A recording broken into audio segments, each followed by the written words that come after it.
ये वो maximum velocity है जिस वेलोसिटी से आप एक गिवन रेडियस के मोड़ को सेफली पार कर सकते हैं। सेफली का मतलब बिना फिसले हुए इस मोड़ को आप पार कर सकते हैं। लेकिन कई बार ऐसी कंडीशंस बन जाती हैं कि हमारा इस म्यू पर और आर पर कंट्रोल नहीं रह पाता। म्यू के देखो, म्यू के force of coefficient of friction, coefficient of friction large रखा जाता है हमेशा रोड के लिए। कभी भी आपने कोई भी सड़क को बिल्कुल अपने घर के फर्श के जैसा, पत्थर लगे हुए, मार्बल लगे हुए फर्श के जैसा चिकना आपने नहीं देखा होगा। हमेशा जो रोड्स हैं वो डामर की, ब्लैक बनाई जाती है या सीमेंट की बनाई जाती है। सीमेंट की भी अगर बनाई जाएंगी तो अ, उनको ऊपर से स्मूथ नहीं किया जाता है, रफनेस उसमें छोड़ दी जाती ताकि म्यू म्यू के की वैल्यू, कोफिशिएंट ऑफ फ्रिक्शन काफी लार्ज रहे। बड़ा से बड़ा रेडियस रखने की कोशिश की जाती है, लेकिन कई बार ऐसा होता है कि इस रेडियस को इंक्रीज करना हमारे हाथ में नहीं है। अक्सर हिल एरिया में ये एक हिल है और ये यहाँ से यहाँ जाना है, तो इस हिल्स के साथ साथ ही आपको ये रोड बनानी पड़ेगी। ऐसा नहीं है कि आप एक बड़ा सा ब्रिज बनाए यहाँ पर लंबा सा घुमाव दें, नहीं, वो पॉसिबल ही नहीं है। आपको इसी के सहारे सहारे चलना पड़ेगा, जैसा स्ट्रक्चर है हिल्स का, जैसा इस हिल्स का स्ट्रक्चर है उसी के साथ साथ आपको रोड बनानी पड़ेगी। कहीं उभर गया, कहीं दब गया, कैसे हुआ, तो रेडियस कंट्रोल में नहीं है। अब आप रेडियस नहीं बढ़ा पा रहे, व्यू के भी नहीं बढ़ा पा रहे, तो फिर तरीका क्या होगा? या तो स्पीड बहुत कम करो, और आपको स्पीड भी कम नहीं करनी है, आपको स्पीड भी कम नहीं करनी है। कहाँ होता है ये कंडीशन? ये कंडीशन होती है स्टेडियम में। आपने सबने जरूर एक रेस देखी होगी, cycling race in stadium.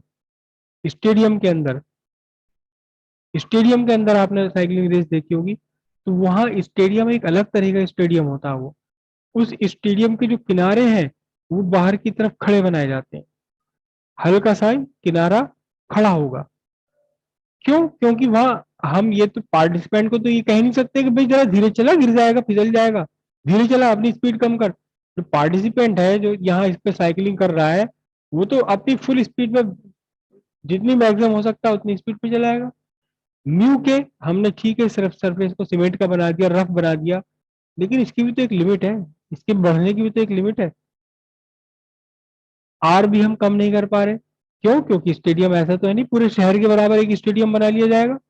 Stadium भी छोटा सा ही, आर की वैल्यू हम नहीं बढ़ा पा रहे। म्यू के जितना हो सकता था बढ़ा दिया। वेलोसिटी कम कर नहीं सकते, पार्टिसिपेंट को हम कह नहीं सकते धीरे चला, फिसल जाएगा, मर जाएगा, गिर जाएगा। वो तो चलाएगा, तेज चलाएगा, इतनी हो सकता है। तो अब क्या किया जाए? अब क्या किया जाए? अब उसका तरीका यह है कि यहाँ से एक एक साइड को उठा देते हैं। ये पूरी आपकी रोड है, रोड की एक साइड उठा दी, जो ऐसी फ्लैट रोड थी, फ्लैट रोड को थोड़ा सा इंक्लाइन कर दिया। और आपने सबने सबने जरूर देखा होगा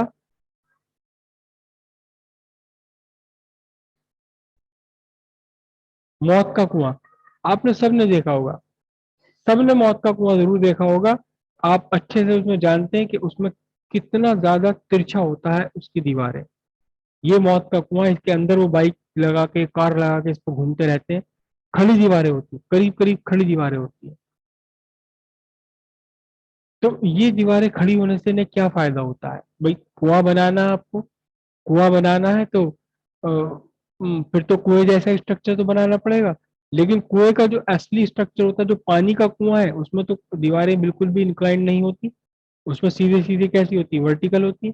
लेकिन ये थोड़ा सा इसको इंक्लाइन रख देते हैं। इस इंक्लाइन रखने से क्या मिलता है, इनको क्या फायदा होता है?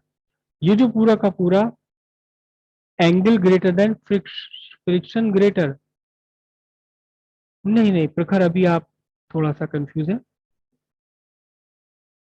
तो इसको थोड़ा सा इंक्लाइन क्यों रखा जाता है, या फिर ये जो सड़क है ये इंक्लाइन कैसे कर दी जाती है? सड़क आपके स्टेडियम की अंदर का रेसिंग ट्रैक, जो स्टेडियम के अंदर का रेसिंग ट्रैक है, वो इंक्लाइन बनाया जाता है। स्पेशली वो रेसिंग ट्रैक जहाँ बहुत तेजी के साथ व्हीकल पास होने, बाइक की रेसिंग है या साइकिल की रेसिंग है, बहुत तेजी के साथ चलना है इन्हें। या फिर कहीं कहीं ट्रेन में भी ऐसा होता है कि ट्रेन, आपको एक मोड़ देना है ट्रेन को, लेकिन बहुत ज्यादा गुंजाइश नहीं है रेडियस बढ़ाने की, स्पेशली वही हिल्स एरिया में। तो फिर क्या होता है, ट्रेन की जो अंदर की पटरी है वो थोड़ी नीची होती है और बाहर की पटरी थोड़ी सी उठी हुई होती है। तो उससे क्या फर्क पड़ता है, क्या इससे फायदा मिलता है? इससे फायदा ये मिलता है कि जो वेट ऑफ द व्हीकल है, इस वेट का ही एक कंपोनेंट इस वेट का ही एक कंपोनेंट सेंट्रीपिटल फोर्स की तरह से काम करने लगता है। और इस फिनोमिनन को तिरछा करना, थोड़ा सा इंक्लाइन कर देना, इसे हम बोलते हैं banking of road. Banking of road इसे बोलते हैं, सड़क के किनारे को थोड़ा सा खिसका देना, थोड़ा सा ऊंचा उठा देना। This phenomenon is called banking of road. तो बैंकिंग ऑफ रोड से क्या फायदा मिलता है? बैंकिंग ऑफ रोड से क्या फायदा मिलता है? वेट का एक कंपोनेंट काम करने लगता है एज सेंट्रीपिटल फोर्स। तो पहले हम डायग्राम ड्रॉ करते हैं, थोड़ा सा डायग्राम थोड़ा सा कॉम्प्लिकेटेड है क्योंकि इसमें बहुत सारे हम एरो बनाने वाले हैं। यह आपका इंक्लाइंड प्लेन है, दिस इज इंक्लाइंड प्लेन। ठीक है, यह आपका इंक्लाइंड प्लेन हो गया। और इंक्लाइंड प्लेन कितने एंगल पर इंक्लाइंड है? It is inclined at angle theta. Theta angle पर ये इंक्लाइंड है। और यहाँ आपका एक व्हीकल है। व्हीकल में बनाने की कोशिश करता हूँ, बहुत सारे एरोज इसमें बनाने हम पड़ेंगे हमें।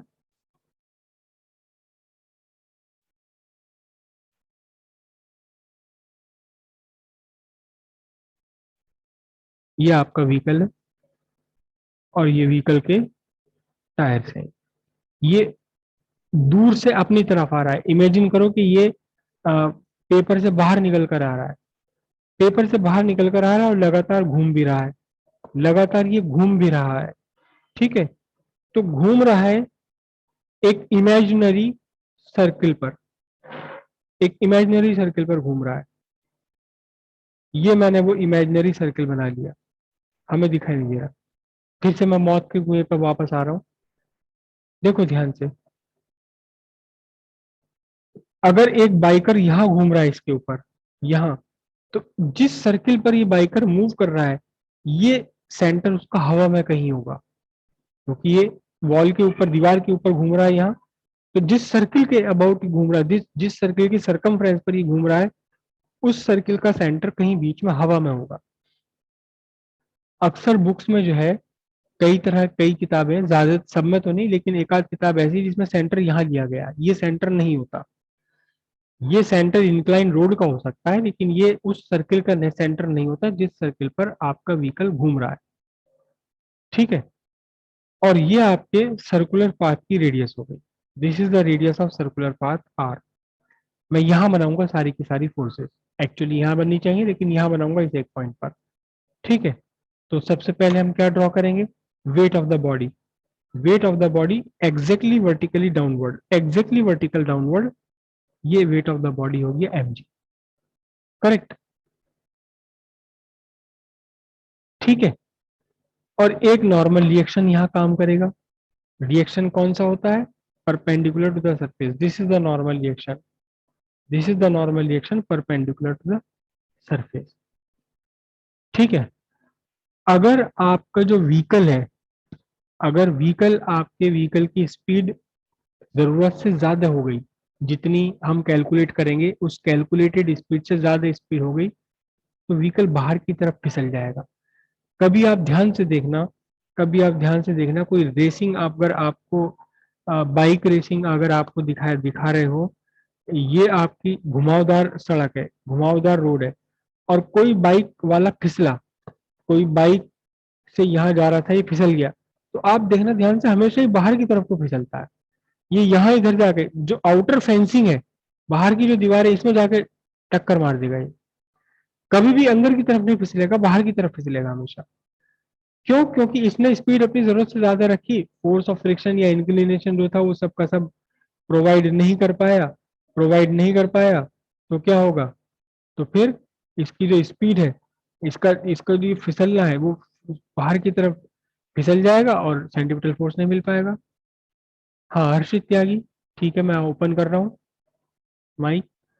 अगर ये अगर इसको सेंटीपिटल फोर्स नहीं मिल पाता तो ये बाहर की तरफ जाके गिर जाता है। जो आउटर फेंसिंग है, आउटर किनारा है, आउटर एज है, उस आउटर एज में जाकर के ये टक्कर मार देता है। तो अब इसकी टेंडेंसी है बाहर की तरफ फिसलने की, इस व्हीकल की टेंडेंसी बाहर की तरफ फिसलने की इन केस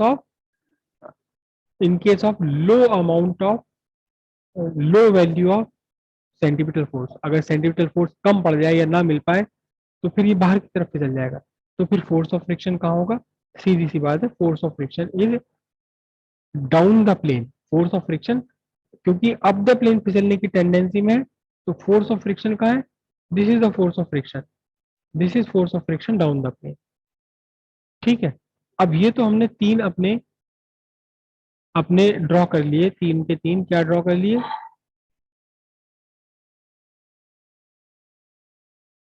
अब ये पूरे तीन हमने बेसिक अपने फोर्सेस ड्रॉ कर लिए। M G vertically downward, reaction normal to the surface, perpendicular to the surface, और ये force of friction down the plane, down the plane. ये force of friction in the direction of centre of the circle नहीं है। Force of friction always act along the surface, along the surface act करता है। कई किताबों में इस force of friction को सीधे सीधे सेंटर की तरफ रिप्रेजेंट किया हुआ, वो नहीं है, ऐसा नहीं होता। डाउन द प्लेन एक्ट करता है ये, क्योंकि vehicle is an tendency to slide out towards outside, out of the track, बाहर की तरफ फिसलने की टेंडेंसी में है। तो फिर फोर्स ऑफ फ्रिक्शन अगेंस्ट काम करेगी डाउन द प्लेन। ये बेसिक हमारी फोर्सेज हो गई। यहाँ इस बार हम रिएक्शन को रिजोल्व करते हैं। रिएक्शन को रिजोल्व करना ज्यादा आसान रहेगा इस बार। थीटा है रिएक्शन के component, exactly opposite to m g, vertical component में बना रहा हूँ। इस आर के ऊपर ही मुझे बनाना पड़ेगा, कोई बात नहीं, बनाना ही पड़ेगा। तो this is the component of reaction vertically opposite, exactly opposite to weight m g. और एक मैं बना रहा हूँ इसका कंपोनेंट हॉरिजॉन्टल कंपोनेंट। ठीक है, दिमाग खराब हो रहा मेरा भी, गलत बना दिया डायग्राम। आप ऐसी मिस्टेक मत करना। देखो मुझसे ये एरो लंबा निकल गया है, जबकि इस एरो को हमने छोटा बनाना था, रेक्टेंगल तभी बन पाता।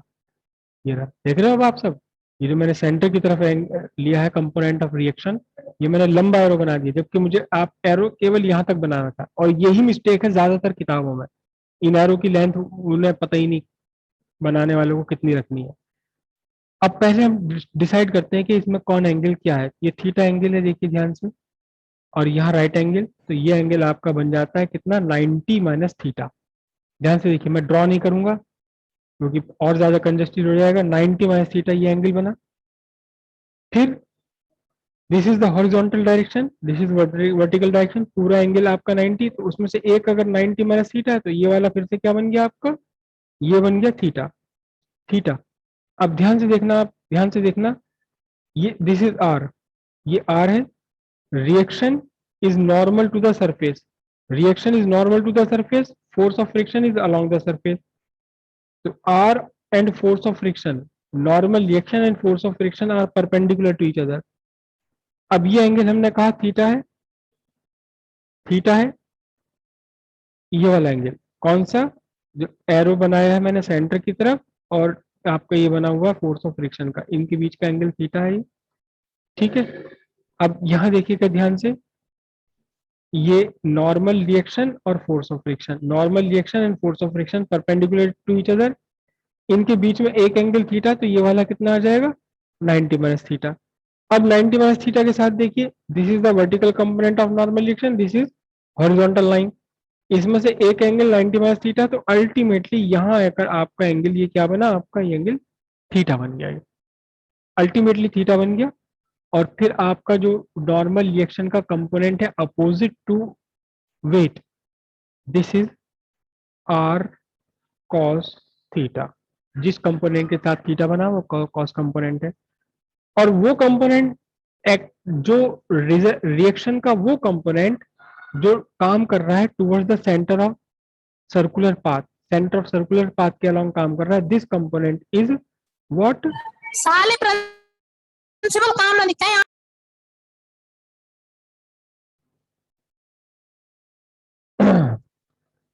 तो अब इस फोर्स ऑफ फ्रिक्शन को भी हमने रिजॉल्व करना है, फोर्स ऑफ फ्रिक्शन भी रिजॉल्व करना है। फोर्स ऑफ फ्रिक्शन के दो कंपोनेंट बनेंगे, एक कंपोनेंट तो यहां से मैं परपेंडिकुलर डालूंगा, दिस इज द कंपोनेंट, और एक कंपोनेंट बनेगा along the centre of the circular path. Force of friction theta, theta का ये ऑल्टरनेट एंगल क्या बन गया? थीटा बन गया। अब इस फोर्स ऑफ फ्रिक्शन के दो कंपोनेंट बने, दो कंपोनेंट बने। अच्छा, आर साइन थीटा मुझे यहाँ लिखना था, मैं इसके बीच में लिख रहा था, it is R sine theta. Okay, अब फोर्स ऑफ फ्रिक्शन के दो कंपोनेंट बनाए हमने, एक कंपोनेंट जो एम जी के अलोंग है वर्टिकली डाउनवर्ड, एक कंपोनेंट जो आर साइन थीटा के अलोंग है toward the centre of the circular path. तो इस कंपोनेंट का नाम मैं लिखूंगा क्या? फोर्स ऑफ फ्रिक्शन, क्योंकि थीटा बना हुआ है कॉस थीटा, और ये वाला एंगल क्या? फोर्स ऑफ फ्रिक्शन का force of friction sine theta, sign component. जिस कंपोनेंट के साथ एंगल बना हुआ है, this component is cos component, जिस कंपोनेंट के साथ एंगल बना हुआ कॉस कंपोनेंट है। ठीक है। अब आपके सेंटर की तरफ देखिए, सर्कुलर पाथ सेंटर की तरफ कितने कितने कंपोनेंट्स हैं? दो कंपोनेंट है, एक फोर्स ऑफ फ्रिक्शन का कॉस कंपोनेंट है और दूसरा कौन सा है? नॉर्मल रिएक्शन का साइन कंपोनेंट। ये दोनों कंपोनेंट मिलकर के आपको सेंट्रीपिटल फोर्स प्रोवाइड कर रहे हैं, because both the components are acting towards the centre, centre की तरफ काम कर रहे हैं, तो ये दोनों मिलकर के आपको सेंट्रीपिटल फोर्स प्रोवाइड करने लगेंगे। तो centripetal force in dynamic equilibrium,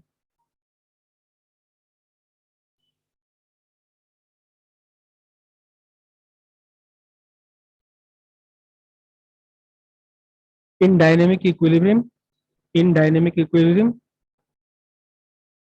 mv squares upon r centripetal force is provided by force of friction का cos component and normal reaction का sin component.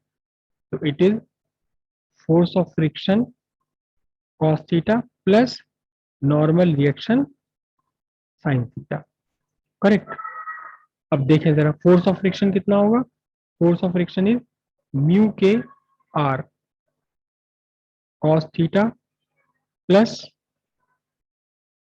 Are sine theta, right. R यहां से मैं common ले लेता हूं, तो R mu K cos theta plus sine theta.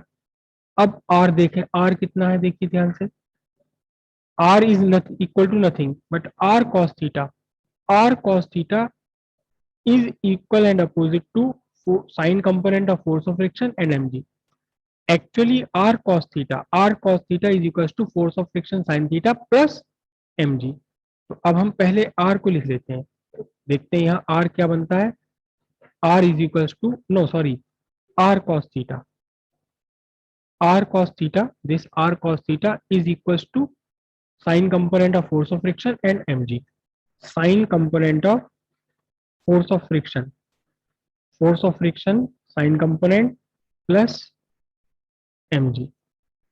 Okay, what is force of friction? It is mu k r sin theta plus mg.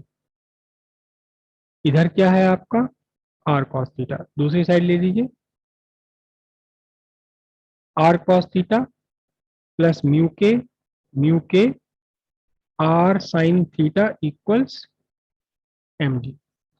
r यहां से common ले लेते हैं, तो क्या बनता है? r bracketed cos theta mu के sin theta equals mg, and what is r equals mg whole divided by cos theta plus mu के sin थीटा। ये पूरा r की वैल्यू निकल कर आए। अब इस r की वैल्यू को हमने सब्स्टिट्यूट करना अपने अपने सेंटीपिटल फोर्स वाली इक्वेशन में। तो पूरी इक्वेशन में फिर से लिख रहा हूं, देखिए फिर से लिख रहा हूं क्या, mv square by small r stand for the radius of circular path. Small r is equals to capital R mu k cos theta plus sine theta. अब यहां मैं r की वैल्यू सब्स्टिट्यूट करूंगा पूरी की पूरी, then m v square by r is equal to R की ये पूरी वैल्यू है m g divided by cos theta plus mu के साइन थीटा, और साथ में क्या हो गया, ये पूरा का पूरा ब्रैकेट में चल ही रहा था, म्यू के cos theta plus sine theta.